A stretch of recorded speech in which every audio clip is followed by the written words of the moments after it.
Oui, bonjour à tous. Bienvenue donc dans le Châtillonnais, non loin de Bure, les Templiers, c'est en Côte d'Or. Nous sommes dans cette forêt pour parler de la truffe en prélude, j'allais dire, à cette grande fête de la truffe et des papilles qui va avoir lieu samedi prochain. Et sur-t-il, on en parlera en fin d'émission. Pour le moment, on va découvrir un peu ce champignon un peu particulier. Bonjour Christine Dupaty, vous dirigez donc l'association Côte d'Orienne de la truffe, vous vice-présidez celle de Bourgogne. Un petit mot sur l'importance du marché d'Is-sur-Tille, parce qu'on va pouvoir acheter des truffes là-bas samedi. Oui, j'espère d'ailleurs que vous viendrez nombreux à cette magnifique fête. Oui, le marché d'Is-sur-Tille est un marché, le premier marché de la saison pour la Bourgogne.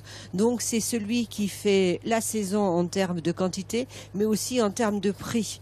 Donc pour nous, c'est un marché phare par rapport à ces deux particularités. D'accord, le prix cette année, ça va tourner autour ? Eh bien, malheureusement, autour de 400, 500 euros, compte tenu que la sécheresse et la canicule ont perturbé la récolte. Alors, un petit mot sur la truffe de Bourgogne, je vais le dire une fois, par rapport à la truffe du Périgord.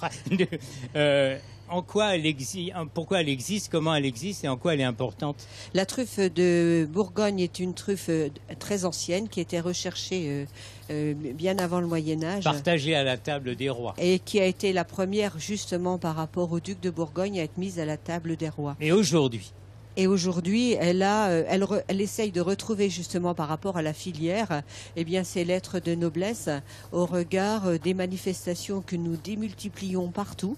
Is-sur-Tille est un premier manifestation, mais nous avons aussi dans la Côte d'Or et la filière, enfin l'association a été porteuse de marché à la Dijon, au Hall Champeau, devant la maison des Cariatides, à Le Glay, mais également dans Lyon, à Noyères, à Vézelay, Tannay et dans la Nièvre à Nevers, mais aussi en Franche-Comté, parce qu'il ne faut pas oublier que la truffe de Bourgogne se trouve en Franche-Comté, à Noroy-le-Bourg.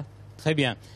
Ça serait bien aussi de situer le marché dans votre association. Il y a à peu près 127, enfin, à peu près 130 producteurs avec des profils très différents. Et c'est rentable ? Nous avons au niveau de la Côte d'Or à peu près 130 adhérents, à peu près une soixantaine dans Lyon, ce qui fait qu'au niveau de la région Bourgogne, vous avez 200 trufficulteurs. D'accord, mais le rendement, ça représente combien? Une vingtaine de tonnes? Le rendement varie entre 11 et 22 tonnes en fonction des années.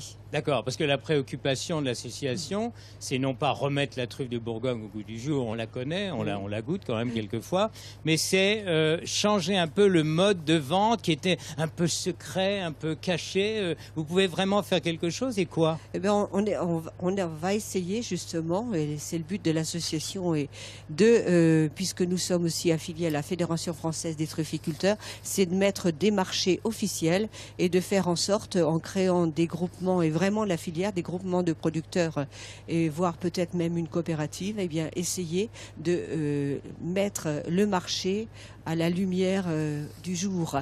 Voilà, très bien. Puis il faut signaler, c'est vous qui avez formé les contrôleurs qu'on retrouvera samedi donc à Is-sur-Tille. Oui, Jean Naudet, bonjour. Vous êtes le patriarche, j'allais dire, de toute une famille, 6 générations de pépiniéristes. Alors on vous connaît plutôt côté sapin de Noël, dans le Morvan, etc. Mais là, vous venez nous parler de plants truffiers parce que on se pose la question. La truffe, on va peut-être la voir bientôt. On va découvrir des images tournées ce matin, justement, dans une truffière où les chiens, on appelle ça le cavage, vont dénicher, déterrer des truffes. Alors, un plant truffier, qu'est-ce que c'est? Ça permet à la truffe de se reproduire? Un plant truffier, c'est un plant qui est destiné à créer un verger et qui doit produire des truffes au bout de 7, 8, 10 ans, en partant sur certaines espèces comme le noisetier, qui est des essences principales, le chêne, bien sûr, le chêne truffier est bien connu. Alors donc vous... Et nous, dans le cadre de nos activités pépinières, nous avons donc installé ce site de production pour produire des plants. Et on en produit chaque année une cinquantaine de mille. D'accord, 50 000 plants pour toute la France qui sont imprégnés, j'allais dire, de... Voilà, qui sont traités on injecte de la truffe sur les racines. D'accord. Et ils sont contrôlés d'une façon très précise, comme c'est marqué sur les plans. Vous avez le CTIFL, qui est le Centre technique interprofessionnel des fruits et légumes, et qui exerce un contrôle sur les plants avant que nous puissions les commercialiser. Voilà, très bien. C'est fait très sérieusement.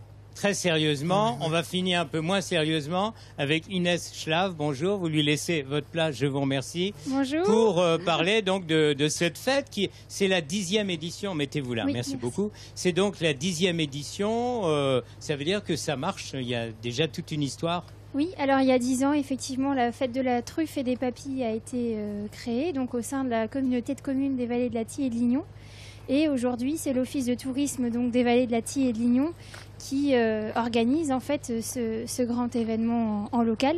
Donc ça sera l'occasion de réunir divers produits du terroir. Voilà, alors on va aller un peu vite. Bon, depuis le mois d'avril, hein, vous êtes allé dans des marchés, vous avez appris à connaître la truffe, à trouver les gens. Concrètement, ce qu'on va voir samedi, côté truffe, un marché à la truffe déjà. Alors voilà, il y aura un marché aux truffes fraîches, il y aura un marché de pays aussi où les gens pourront trouver d'autres produits, mais aussi un pôle en fait artisanal où les gens pourront aussi découvrir les savoir-faire locaux. D'accord, on n'oublie pas la confrérie, voilà, hein, il y aura et on n'oublie pas non déjeuner. plus le fameux déjeuner, l'omelette géante. Voilà, l'omelette géante, et les gens auront aussi la possibilité donc de se restaurer sur place avec divers produits et variés, dont des produits truffés aussi, et donc sera accompagné aussi, il y aura de nombreuses animations donc pour les enfants, pour les plus grands, voilà, il y aura de l'animation musicale.